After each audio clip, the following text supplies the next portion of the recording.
तुम्ही कधी काकडीमध्ये रवा मिक्स करून पाहिलाय का? अर्थात नसेन पाहिला तर हा व्हिडिओ कुठेसुद्धा स्किप न करता संपूर्ण व्हिडिओ पहा. हाय हॅलो नमस्ते, स्वाती सांडभोर या यूट्यूब चॅनलवर तुम्हा सगळ्यांचं अगदी मनापासून स्वागत करते. तर इथे मी एक काकडी घेतलेली आहे. काकडी आपल्याला स्वच्छ धुवून घ्यायची आहे. धुतल्यानंतर पिलरच्या मदतीने आपल्याला काकडीची साल काढून घ्यायची आहे. आज आपण उन्हाळा स्पेशल काकडीपासून मस्त अशी रेसिपी पाहणार आहोत. तर व्हिडिओ शेवटपर्यंत नक्की पहा. तर तुम्ही या ठिकाणी पाहू शकता मी काकडीची साल काढून घेतलेली आहे. त्यानंतर आपल्याला काकडीचे पुढचे आणि मागचे देठ काढून घ्यायचे. काढल्यानंतर आपल्याला काकडी त्यावरती चोळून घ्यायची आहे, म्हणजे काकडीचा कडूपणा कमी होतो. किंवा तुम्ही खाऊन पाहिली तरी काही हरकत नाही. त्यानंतर इथे मी बारीक किसणी घेतलेली आहे. किसणीने आपल्याला ही काकडी बारीक किसून घ्यायची आहे. तुम्ही मोठ्या किसणीचा वापर केला तरी चालणार आहे. तर तुम्ही या ठिकाणी पाहू शकता मी सगळी काकडी किसून घेतलेली आहे. किसून घेतलेली काकडी आपल्याला एका बाउलमध्ये काढून घ्यायची आहे. तोपर्यंत तुम्ही माझा व्हिडिओ इथपर्यंत पाहिलाच आहे आणि व्हिडिओ थोडा तरी आवडला असेल ना तर व्हिडिओला एक लाईक नक्कीच करा. साईडचं बेल आयकॉनसुद्धा प्रेस करा, म्हणजे तुम्हाला माझे नवीन नवीन व्हिडिओ पाहायला मिळतील. तर एका बाउलमध्ये काकडी काढून घेतल्यानंतर त्यामध्ये आपल्याला 1 वाटी रवा घालायचा आहे. या ठिकाणी मी बारीक रव्याचा वापर केलेला आहे. तुम्ही जाड रवा वापरला तरी चालणार आहे. 1 वाटी रवा घेतल्यानंतर त्यामध्ये आपल्याला अर्धी वाटी दही घ्यायचं आहे. या ठिकाणी मी कमी आंबट दही वापरलेलं आहे. तुम्ही जर दही आंबट वापरणार असेल तर कमी जास्त केलं तरी चालणार आहे. तर त्याच वाटीने आपण रवा घेतलेला आहे, तर त्याच वाटीने आपल्याला 1 वाटी पाणी घालायचं आहे. आणि काकडीमध्ये रवा दही छान अगदी व्यवस्थित मिक्स करून घ्यायचं आहे. तर तुम्ही पाहू शकता मी रवा काकडीमध्ये छान मिक्स करून घेतलेला आहे. झाकण ठेवून आपल्याला 10 मिनिटासाठी साईडला ठेवायचं आहे. तर इथे पाहू शकता तुम्ही 10 मिनिटं झालेलं आहे आणि रवा छान व्यवस्थित भिजलेला आहे. तर परत एकदा मिक्स करून घेते. मिक्स केल्यानंतर त्यामध्ये आपल्याला काही साहित्य घालायचं. इथे मी 1 वाटी चिरलेली कोथिंबीर, 2 ते 3 हिरव्या मिरच्या चिरलेल्या. घरामध्ये जर लहान मुलं खाणारी असतील तर मिरच्या स्किप केल्या तरी चालणार आहे. इथे मी एक मोठ्या आकाराचा कांदा बारीक चिरून घेतला होता. तुम्ही यामध्ये चिरलेला टोमॅटो किंवा तुम्हाला कोणत्या भाज्या आवडतील ते सुद्धा तुम्ही यामध्ये वापरू शकता. चिरलेलं गाजर किंवा चिरलेला कोबी किंवा बारीक चिरून सिमला मिरची घातली तरी काही हरकत नाही.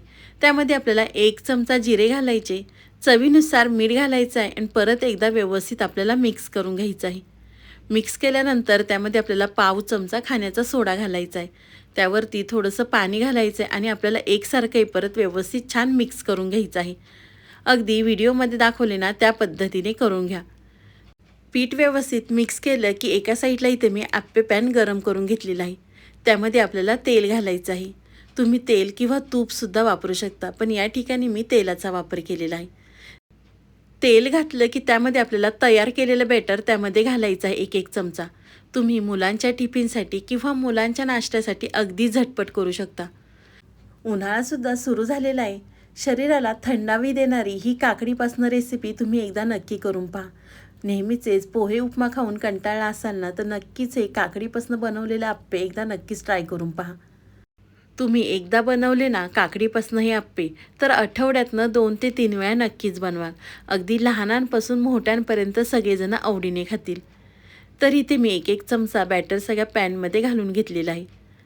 त्यानंतर आपल्याला त्यावरती थोडंसं तेल सोडायचं आहे. तेल सोडल्यानंतर झाकण ठेवून आपल्याला 2 ते 3 मिनटं बारीक गॅसवर एक साईड भाजून घ्यायची आहे. 2 ते 3 मिनटं झाल्यानंतर आपण झाकण काढून पाहूया. झाकण काढल्यानंतर आपल्याला हे आप्पे पलटी करून दुसऱ्या साईडने छान भाजून घ्यायचे आहेत. आधी इथं मी मधले आप्पे पलटी करून घेते, कारण मध्ये लगेच आप्पे भाजले जातात आणि कडचे भाजायला थोडेसे वेळ लागतात, कारण गॅस आपला बारीक असतो त्यामुळे मधले आप्पे लगेच भाजले जातात. अशाच पद्धतीने इथे मी चमच्याने सगळे आप्पे पलटी करून दुसऱ्या साईडने सुद्धा भाजून घेते. तुम्ही पाहू शकता मधले आप्पे मी पलटी केलेले आहेत, तर रंगसुद्धा किती छान आलेला आहे. तर अशाच पद्धतीने इथे मी सगळे आप्पे पलटी करून घेतलेले आहेत आणि दुसऱ्या बाजूने सुद्धा आपल्याला छान भाजून घ्यायचे आहे. दुसरी बाजू भाजत असताना तुम्हाला जर तेलाची गरज पडली तर त्यावरती थोडंसं तेल घालू शकता आणि चमच्याने थोडेसे हलवून हलवून आपल्याला हे आप्पे दोन्ही साईडनी छान असे खरपूस भाजून घ्यायचे आहेत. तर या ठिकाणी मी मस्त दोन्ही साईडनी सुद्धा आप्पे भाजून घेतलेले आहेत. तर मधले जे आप्पे होते ना मी ते एका साईडला घेतले होते आणि साईडचे आप्पे मी मध्ये ठेवले होते, कारण मध्ये लगेच भाजले जातात म्हणून साईडचे सुद्धा मी आप्पे मध्ये ठेवून भाजून घेतलेले आहेत. तर दोन्ही साईडनी सुद्धा भाजल्यानंतर एका प्लेटमध्ये काढून घेते. आणि अशाच पद्धतीने आपण इथे दुसरेसुद्धा आप्पे तयार करून घेऊया. थोडंसं तेल घालायचं आणि तयार केलेलं बेटर आपल्याला एक एक चमचा त्यामध्ये घालायचं आहे. तोपर्यंत तुम्ही माझा व्हिडिओ इथपर्यंत पाहिलाच आहे ना, अजूनसुद्धा आपल्या चॅनलला तुम्ही सबस्क्राईब केलं नसेल ना, तर प्लीज एक सबस्क्राईब नक्कीच करा.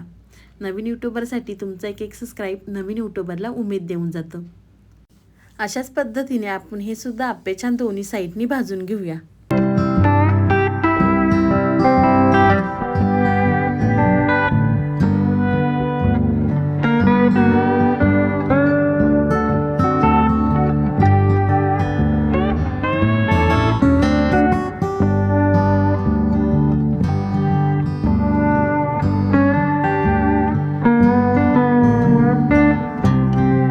तुम्ही या ठिकाणी पाहू शकता मी दुसरेसुद्धा आप्पे भाजून घेतलेले आहेत, एका प्लेटमध्ये काढून घेतलेले आहेत. तुम्ही दह्यासोबत किंवा टोमॅटो केचप संग किंवा तुम्ही तसेसुद्धा हे आप्पे खाऊ शकता. दिसायलासुद्धा किती छान दिसतात, पण खायलासुद्धा तेवढेच चविष्ट आहेत. एकदा नक्कीच करून पहा. मी रेसिपी करून तुम्हाला दाखवते. तुम्ही करून नक्कीच खाऊन पहा. मला कमेंट करून नक्कीच कळवा. तुम्हाला ही माझी आजची रेसिपी कशी वाटली ती मला नक्की कमेंट करून कळवा. व्हिडिओ आवडला तर व्हिडिओला लाईक, कमेंट, सबस्क्राईब करायला विसरू नका. तुम्हाला माझा व्हिडिओ खूपच मनापासून आवडला असेल ना, तर व्हिडिओ जास्तीत जास्त शेअर करा. तर चला, तुम्ही माझा संपूर्ण व्हिडिओ पाहिल्याबद्दल थँक्यू सो मच. पुन्हा भेटूया असाच एक छानसा व्हिडिओ घेऊन. तोपर्यंत बाय.